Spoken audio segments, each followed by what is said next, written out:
میرا تو تعارف نہیں تھا، تو اس لیے مجھے تو خیال نہیں تھا کہ میرا کوئی بیان ہوگا۔ ہاں عربی میری بہت اعلیٰ تھی اس وقت، تو وہاں سے میرا تعارف ہوا۔ کہنے لگے جب تم ممبر پر بیٹھے تو ہمیں بڑا غصہ چڑھا۔ تو میں سب سے پہلے 1982 میں گیا تھا انگلستان، اس وقت میری ابھی شادی بھی نہیں ہوئی، اور ایسی مشورے میں بیٹھے تھے میں رائیونڈ میں ہوتا تھا، تو انگلینڈ کی جماعت بننے لگی چلی، تو وہ جس کا ایک لمبا سفر ہو چکا ہو اور شادی شدہ ہو، یہ دو شرطیں لازمی ہیں چھوٹے سفر جانے کے لیے۔ یہ چلے کی جماعت تھی، لہٰذا ہم تو غافل بیٹھے تھے، ٹھیک ہے ابھی بن جائے گی۔ میرے ساتھ بیٹھے تھے عبدالحلیم صاحب رحمۃ اللہ علیہ، ملتان کے بڑے اکابر تبلیغ میں تھے، ساری زندگی تبلیغ میں لگا، تو وہ مجھے مذاقاً کہنے لگے تیرا نام لے دوں؟ تو میں نے بھی ہنستے ہنستے کہہ دیا لے دو لے دیں، کیونکہ ان کو بھی پتہ تھا کہ طے نہیں ہوگا، مجھے بھی پتہ کہ طے نہیں ہوگا، تو ہم دونوں نے اس کو مذاق بنا لیا کہ تیرا نام لوں؟ میں کہا لے دوں۔ تو جب وہ 3-4 نام طے ہو گئے تو انہوں نے کہا جی طارق جمیل بھی چلا جائے، تو عبداللہ صاحب نے فرمایا ہاں یہ بھی چلا جائے۔ تو وہ میں بھی ایسے ہو گیا اور وہ سارے ایسے ہو گئے، تو مولانا ظاہر شاہ صاحب رحمۃ اللہ علیہ فرمانے لگے اس کا تو کوئی سفر نہیں ہوا۔ کہنے لگے کوئی بات نہیں، خدا بخش ساتھ ہے، سنبھال لے گا۔ بھائی خدا بخش صاحب امیر، اس کی شادی بھی نہیں ہوئی، کہ کوئی نہیں خدا بخش اس کے ساتھ ہے، اس کو سنبھال لے گا۔ میں ہکا بکا حیران، بھائی یہ کیا ہو گیا؟ مجھے تو خواب و خیال بھی نہیں تھا کہ ایسے ہو جائے گا۔ تو سارے مشورے والے بھی حیران ہو گئے، اللہ نے میرا نصیب لکھا ہوا تھا۔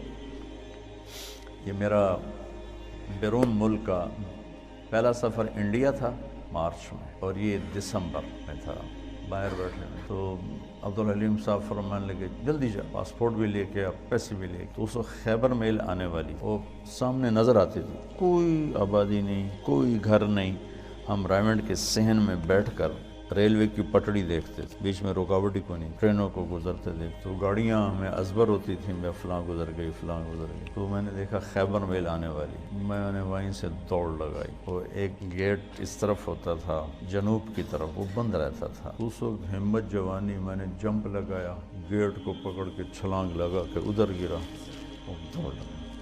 ادھر میں نے دوڑ لگائی، ادھر خیبر میل آنا شروع ہو، میں کہ مارا گیا، نہیں پکڑ سکتا۔ خیر بھاگتے بھاگتے بھاگتے خیبر میل حرکت میں آ گئی، اور میں نے آخری ڈبے کا جا کے ڈنڈا پکڑا، میں اس پہ سوار ہو گیا۔ خرچہ پتہ کتنا تھا اس وقت؟ 10,000 انگلینڈ کا جانے کا، 8,000 کا ٹکٹ تھا اور 2,000 اوپر خرچہ ہونا، 4 روپے کا ڈالر تھا، 19 روپے کا پاؤنڈ تھا۔ تو میں گھر گیا، پاسپورٹ لیا، پیسے لیے، شام کو کسی گاڑی سے پھر رات ٹھہرنا پڑا، چونکہ خیبر میل شام کو پہنچتی ہوں۔ اگلے دن صبح میں وہاں پہنچ گیا۔ پہلا سفر ہمارا 1982 میں کراچی سے ہماری پرواز تھی PIA، پہلے دبئی، پھر استنبول اور پھر لنڈن۔ یہ ہمارا 1982 کا پہلا سفر تھا۔ مجھے جانتے بھی کوئی نہیں تھا، جوڑ تھا، قاضی صاحب رحمۃ اللہ علیہ، خدا بخش صاحب رحمۃ اللہ علیہ، بھائی فاروق تھے رحمۃ اللہ علیہ آٹے والے، ڈاکٹر امجد صاحب تھے، اور یہاں سے میں جماعت ساری کراچی سے تھی، صرف پنجاب سے میرا نام اس میں آیا تھا۔ عبدالستار کتھوریا صاحب تھے، سب اللہ کو پیارے ہو گئے، بس ایک ڈاکٹر امجد صاحب نہیں گئے۔ تو پہلی دفعہ ٹھنڈ میں گئے، نہ اتنی ٹھنڈ کبھی دیکھی تھی، جو ہی باہر نکلے تو لگا سارا خون ہی جم گیا ہے۔ لندن مرکز چھوٹا سا پرانا سا، بدبو آئے اس میں، وہاں ہماری جماعت ٹھہری۔ 2 دن کے بعد ہم ڈیوزبری گئے تو جوڑ تھا، یہ جتنے آپ بیٹھے ہو نا بس اتنا مجمع تھا، پورے ڈیوز انگلینڈ کے اجتماع کا اتنا مجمع جتنا آپ بیٹھے، اور اس میں بھی کوئی چل پڑا ہے، کوئی آ رہا ہے، کوئی جا رہا ہے۔ تو میرا تو تعارف نہیں تھا، تو اس لیے مجھے تو خیال نہیں تھا کہ میرا کوئی بیان ہوگا۔ ہاں عربی میری بہت اعلیٰ تھی اس وقت، تو ترجمانوں نے مجھے جاتی لگا دیا بیان کا ترجمہ، تو میں بھی اپنا لگ گیا ترجمے میں۔ قاضی صاحب رحمۃ اللہ علیہ بہت شفقت فرمایا کر، انہوں نے اگلے دن کہا کہ اس کا بھی تو کوئی بیان کرو۔ پھر وہ انہوں نے طے کر دیا، میرا ایک مختصر سا بیان غالباً مغرب کے بعد تھا، مغرب سے عشاء تھوڑا سا ٹائم ہوتا ہے، تو وہاں سے میرا تعارف ہوا۔ تو بعد میں ساتھی ملے، کہنے لگے جب تم ممبر پر بیٹھے تو ہمیں بڑا غصہ چڑھا کہ یہ کیا چوچے سے کو بٹھا دیا ہے۔ میں بہت کمزور، میرا اس وقت 53 کلو وزن تھا، تو اتنا چوڑا ممبر ہے ڈیوزبری، مطلب اتنا بڑا، وہاں بیٹھنے کے لیے اس کے حساب سے کوئی آدمی، مولی شاہد جیسا آدمی چاہیے بھائی، نظر بھی تو ہے. انہوں نے بیان سنا تو سارے ہی وہ ایک دم وہاں تو کھپ ڈل گئی اور نعرے لگنے لگے. میں اترا تو انہوں نے بنگالی چمٹ گئے مجھ سے. تو ہم نے وہاں 40 دن گزارے. اس وقت کچھ اور نیا پڑھا ہوا تھا. میرا ہر بیان دوسرے سے مختلف ہوتا تھا. ہر بیان ایک دوسرے سے نہیں ملتا تھا. علمی ذوق تھا, دعوتی مزاج غالب نہیں تھا, علمی مزاج غالب تھا. تو میں نے کوئی 80 بیان کیے, سب ایک مختلف کوئی ایک دوسرے سے نہیں ملتا. اتنا مجھے یاد ہے, کیا کیے وہ یاد نہیں. وہ میرا بہت بڑا تعارف ہو گیا وہاں. 1982 سے اب یہ کیا ہے 2017 ہے, مسلسل میرا جانا ہو رہا ہے. اللہ لے جاتا ہے اپنے فضل و کرم سے. گلاسگو میں پہلا بیان تھا میرا 1982 میں. 50 آدمی ٹوٹل بیٹھے تھے, ٹوٹل 50. اور میں نے بیان کتنا کیا؟ 3 گھنٹے. 3 گھنٹے بیان کیا, 50 آدمی. ابھی گلاسگو میں گیا ہوں تو ان کی جامع مسجد میں کوئی 7-8 ہزار کی گنجائش ہے. بیسمنٹ, ہال, پھر اوپر گیلری, پھر دائیں بائیں کمرے. تو کسی جگہ کھڑے ہونے کی جگہ نہیں تھی, کسی ایسے بھرے ہوئے. اوپر عورتیں بھری ہوئی, مرد, اور سب تمہاری طرح نوجوان, سب نوجوان.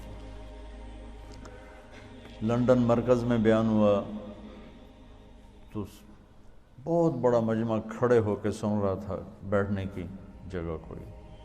بلیک برن مرکز میں بیان ہوا, بہت بڑا مجمع کھڑے ہو کے سن رہا تھا. اور بلیک برن میں نے کوئی 2.5 گھنٹے بیان کیا, کھڑے رہے لوگ, ایک بھی نہیں بیٹھا, سب کھڑے. وہاں گلاسگو میں بھی ایسے ہی دیکھا کہ جن کو نیچے بیسمنٹ میں جگہ مل رہی وہ نیچے نہیں جائے, وہ دروازے میں کھڑے ہو کے بس دیکھنا چاہتے ہیں, دیکھ کے سننا چاہتے ہیں. تبلیغ کے کام کے اثرات کس طرح معاشرے پر پڑے یہ آپ یہاں بیٹھ کے نہیں سمجھ سکتے.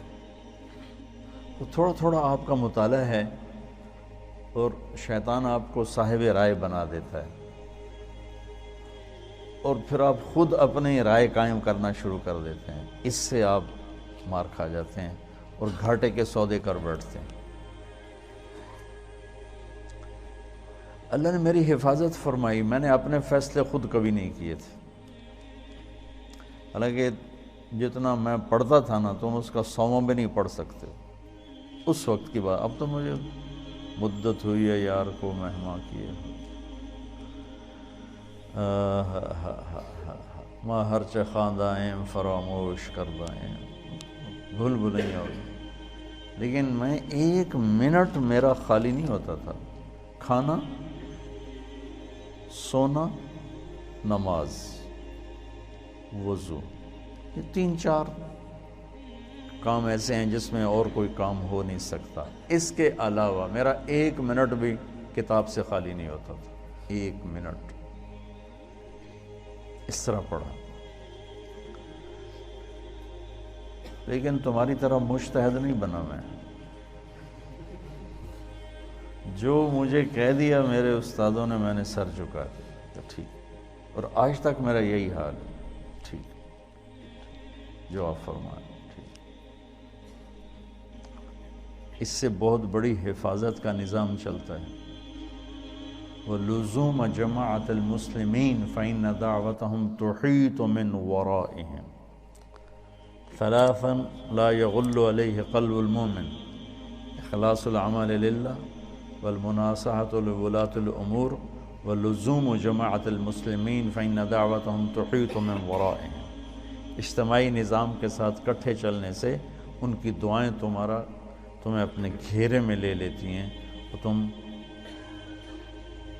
غلط فیصلوں سے بچ جاتے ہو, غلط چلنے سے بچ جاتے ہو. تو جو میں دیکھ کے آتا ہوں وہ آپ کو بتانے کی کوشش کرتا ہوں تاکہ آپ اندر سے تبلیغ کے کام میں لگیں.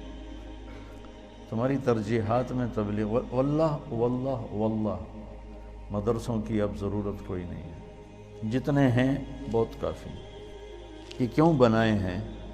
جس رخ سے میں سوچ رہا ہوں اس لحاظ سے اتنا قحط ہے کہ اندھیرا چھایا ہوا ہے، کہ ایسی نسل علماء کی جو ایک ریڑھی والے کے بھی پاؤں پکڑ کے اسے اللہ کی ماننے کے لیے تیار کریں، یہ مجمع کوئی نہیں۔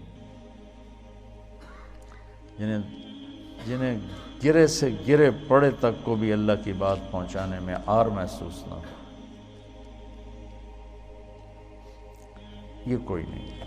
میں چاہتا ہوں تم ایسے بن جاؤ، تمہارا فائدہ ہو۔